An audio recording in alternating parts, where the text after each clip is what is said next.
Fans of all ages gathered at the Roy Rogers Museum, which was like a tiny piece of the Wild West right around the corner.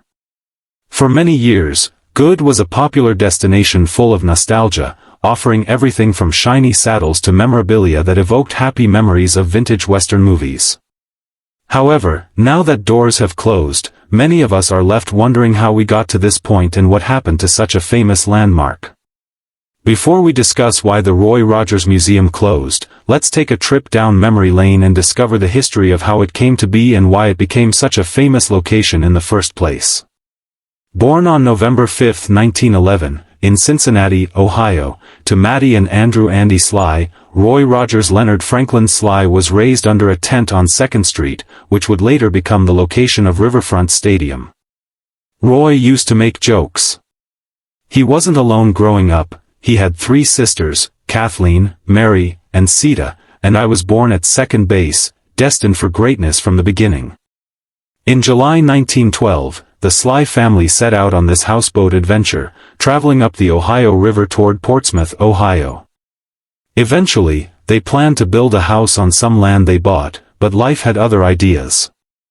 Andy Sly detested city life and his job so much that he and his brother decided to abandon everything and build a 12x50T houseboat using salvaged wood. Who hasn't dreamed of leaving the 9-to-5 grind? The family relocated their houseboat to dry land following the Great Flood of 1913 and continued to live there. In 1919, the SES made the decision to build more permanent roads and purchased a farm in Duck Run, near Lucasville, Ohio, about 12 miles north of Portsmouth. They constructed a 6-room home, but it wasn't long before Andy realized farming wouldn't make them. In order to keep things afloat, Rich, who worked at a shoe factory in Portsmouth, would bring gifts home every weekend. One of the best gifts young Leonard could have received was a horse, since that's how he learned to ride.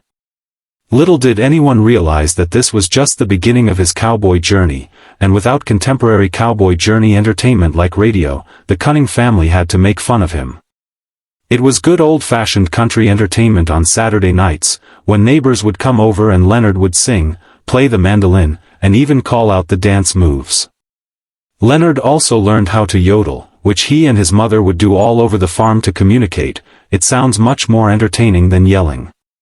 Dinners all set. After 2 years of attending high school in McDermott, Ohio, Leonard's family moved back to Cincinnati, where Andy took another work at a shoe factory after realizing they needed more money.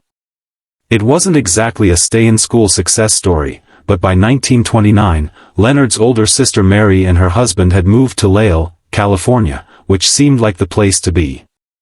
Leonard did try to keep up with his education by attending night classes, but it's difficult to concentrate when working long hours and nodding off in class after being teased for doing so. Leonard and Andy made the decision to leave their industrial jobs, load up their vintage 1923 Dodge, and travel west to California. Dream didn't quite stick, and after 4 months they returned to Ohio, but it was only a short time before the Golden State called again. This time Leonard had the chance to return with Mary's father-in-law. He didn't hesitate, and the Sly family followed in the spring of 1930, settling near Mary in Lawndale. Leonard and his dad found work driving gravel trucks for a highway construction project. Life in California seemed promising, but just like that the company went bankrupt in 1931. No job, no money.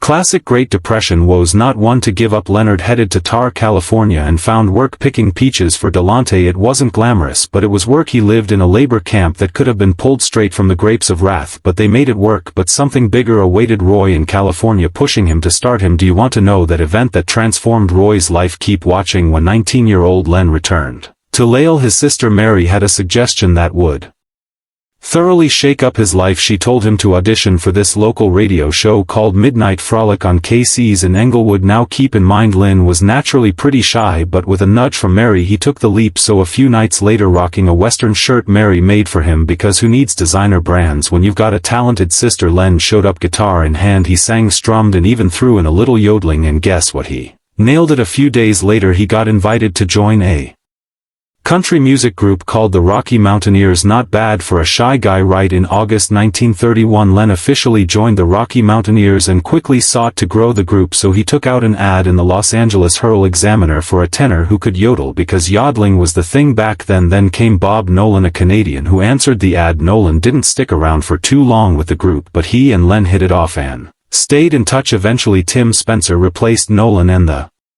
group kept going. By the spring of 1932, Len Spencer and another guy named Slumber Nichols thought they'd give it a go and formed a trio, and it flopped. Sometimes things don't work out, but they didn't give up. Len and Spencer kept bouncing from one group to another throughout the year, trying their luck with bands like the International Cowboys and the Obaro Cowboys. When Spencer decided he needed a break from all the music hustle, Len found himself a new gig with Jack LaFever and his Texas Outlaws, which were a big deal on local LA radio then. In 1933, Len, Bob Nolan and Tim Spencer reunited and decided to try this whole trio thing again, calling themselves the Pioneers Trio. This time they meant business. While Nolan and Spencer began writing original songs for the group, Len balanced this project with his other radio gigs. Len played guitar, Nolan played string bass, and Spencer handled the lead vocals. They practiced the rise like crazy, honing their harmonies until they were tighter than a brand new pair of cowboy boots.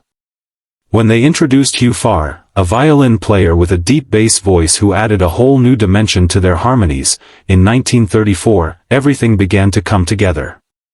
Their sound was so good that a radio announcer thought they needed a name change.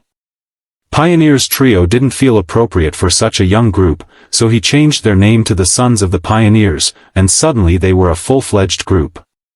By the summer of 1934, these guys weren't just local favorites. Their radio segments began to be syndicated nationwide, and they swiftly became a national sensation, which led to a recording contract with Decca Records. On August 8, 1934, they recorded their first tracks, including Bob Nolan's Tumbling Weeds. Over the next 2 years, they put out 32 songs, including the classic Cool Water, from struggling trios to national stars. In addition to being a well-known musician, Roy had a successful cinema career.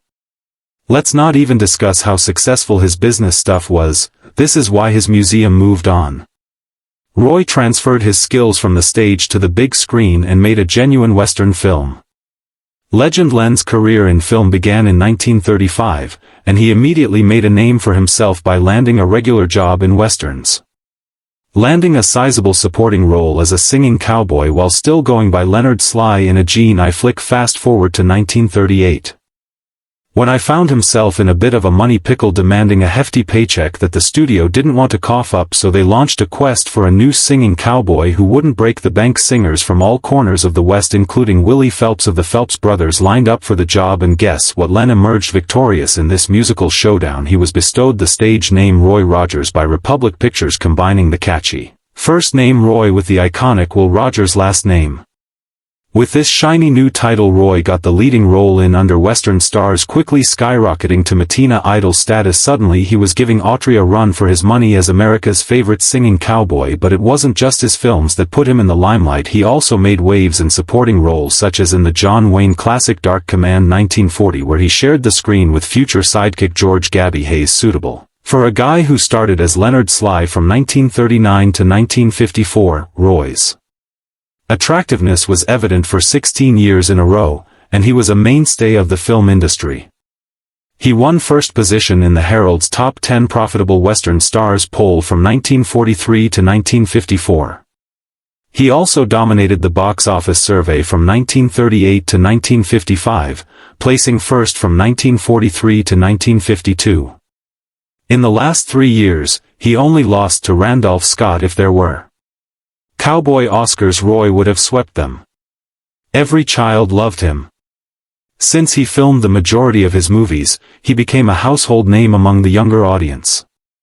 True color post-war films. While many Western pals were still in black and white, some of his films even included comical animal adventures where his trusty horse Trigger would have his escapades. Can you imagine a horse with its storyline only in Roy's world? Roy was no fool when it came to business. In 1940 he smartly negotiated a clause into his contract with Republic Pictures giving him rights to his name, likeness, and voice for merchandising. That's right, this cowboy knew how to cash in. He Launched a whole line of Roy Rogers merchandise including action figures, cowboy novels, play sets, and a comic strip. His comic book series Roy Rogers Comics, penned by Gaylord Daoey, became a hit. It's safe to say he was second only to Walt Disney regarding merchandise featuring his name move over Mickey. Meanwhile, the Sons of the Pioneers, the group Roy had helped make famous, were still going strong. They kept performing, swapping out members as they retired or passed on, but Roy remained connected even when he wasn't actively performing with them. They often backed him in films, radio, and TV shows. Talk about a lifelong friendship. In 1944, Des brought him together with Dale Evans while filming. They were outspoken about their Christian faith, and starting in 1949 joined the Hollywood Christian group founded by their friend Louis Evans Jr. This group included some big names like Billy Graham and Jane Russell. By 1956 they transformed into Bel Air Church in Apple Valley, California, where they settled down. Streets and civic buildings were named after them to honor their work with homeless and disabled children. And if that wasn't enough, Roy was also an active Freemason and Shriner, always supporting their charities. In the fall of 1962, Roy and Dale co-hosted the Roy Rogers and Dale Evans Show, a comedy western variety show on ABC. Regretfully, it was cancelled after just 3 months because it couldn't compete with the Jackie Gleason Show on CBS. Roy and Dale even had a catchy theme song called Happy Trails, which Dale wrote, and they sang it as a duet to wrap up their television show The Fall. Roy wasn't deterred by that. He frequently appeared as himself or other cowboy characters in guest spots on various well-known TV series, including the unforgettable Wonder Woman segment titled The Bushwhackers. Roy owned a Hollywood production company that produced his series and took on other projects like the 1955-1956 CBS Western series Brave Eagle. This show featured Keith Larson as a young Cheyenne chief, a new take on the cowboy genre. In 1968, Roy licensed his name to the Marriott Corporation, which rebranded its Hot Shops restaurants into Roy Rogers Restaurants. While he wasn't directly involved in running them, it's safe to say his name was everywhere. In 1970, he triumphantly returned to LEC to headline the Texas Tech University Intech Colgate Rodeo alongside Dale, and in 1975 he filmed his last motion picture Macintosh and TJ at the 6666 ranch not too far from where he first started. So why did he shut down his museum if Roy was so successful? Closing the Roy Rogers Mum is like saying goodbye to your favorite childhood toy, the one you tried to fix with duct tape for far too long. Once a beloved tribute to the king of the cowboys, this museum opened in California before moving to a more permanent location in Branson. Since 1957, Missouri has served as a destination for loyal Roy Rogers fans, filled with the treasure trove of artifacts from his illustrious career. We're talking about everything from gaudy plastic saddles and intricately crafted leather cowboy boots to taxidermy animals that Rogers had previously worked with. One particularly moving story centers on his close relationship with his beloved horse Trigger. When Trigger passed away, Rogers kept it a secret from his family for a year because he couldn't bear the idea of burying him. Instead, he had Trigger stuffed and on display in the museum. This unique and intensely personal collection struck a chord with Roy Rogers fans. So why did the museum close? The answer is found in Roy's directive to his son that if the museum ever became financially burdensome, it would be liquidated.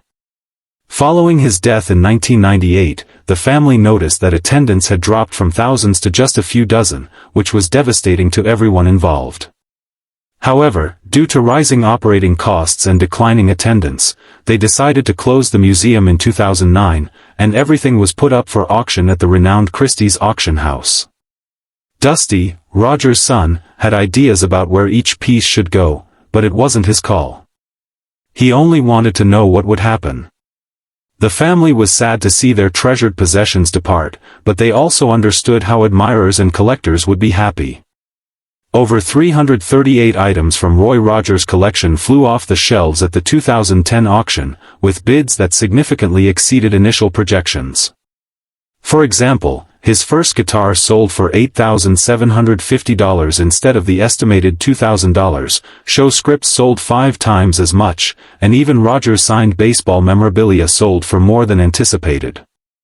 The owner of the RFD TV station, Patrick G.C.H., intervened to save Tigger and Bullet. His dog, Getch, almost lost the opportunity to win Tigger due to a phone error. He was unable to submit his bid over the commotion and yelled, hit him, to increase the bid. Even now, he continues to receive emails from fans expressing gratitude for saving the Golden Palomino. The audience spontaneously sang Happy Trails one last time after Dale's horse and Trigger's stunt double went to a private collector. The auctioneer, L., described it as the most colorful, sentimental, and emotional sale she had seen in her 20 years at Christie's. Many people who grew up with Roy Rogers still remember the actor's long career, the show, and everything related to it. Even now, as those children become older and start their own families, the golden-tuned king of the cowboys is still remembered. Roy Rogers, who was 86 years old and had undergone several heart surgeries in his later years, passed away on July 6, 1998, at his home in Apple Valley, California, surrounded by his wife Dale Evans and other family members. Although he may have departed this world, his legacy endures in our hearts, treasured for his incredible performances. His influence was so great that then-President Bill Clinton honored his passing at a White House Rose Garden visit due to his musical prowess and unshakable charisma. Because of his career, there will be many sad and appreciative Americans, especially of my generation, Clinton remarked, adding, "I really appreciate what he stood for, the movies he made and the kind of values they embodied." Roy was hailed as one of the giants of the film industry by Pat Brady, who said he truly believed in all those things: truth, kindness, decency, and living as close to a man as possible. Legend also mentioned that Roy was a giant in character, love for family, and faith, noting notable figures like Reverend Billy Graham's son Dusty reflected on his father's legacy, saying, "I used to wonder when I was a kid what in the world was so exciting about this guy, then went through all the clippings, the fan mail, and the thousands of pictures of everything he's done. It's almost unbelievable at the time of his passing." Graham said that in real life, he stood taller than an icon and reached farther than the stars, and he will stand as the example of the best things to come out of Hollywood. Together with his wife, Roy Rogers has 15 grandchildren, 33 great-grandchildren, and 6 living children. Linda Roy Rogers Jr. Lou Johnson. Sailors Dodie Barnett, Cheryl. His legacy was continued by Tom Fox and Marin Swift. In addition to the Smithsonian and Children's Museum, Roy Rogers Jr. also became the curator of the museum dedicated to his father. The museum featured a number of exhibits, and the New York Times wrote an obituary mentioning the museum and how often Roy visited to interact with visitors. Despite his leg pain, Roy continued to wear his white Stetson gabardine suits and silver and leather belts, demonstrating that the king of the cowboys never really hung up his spurs. Even though it may not last, Roy and Dale's legacy will always motivate coming generations.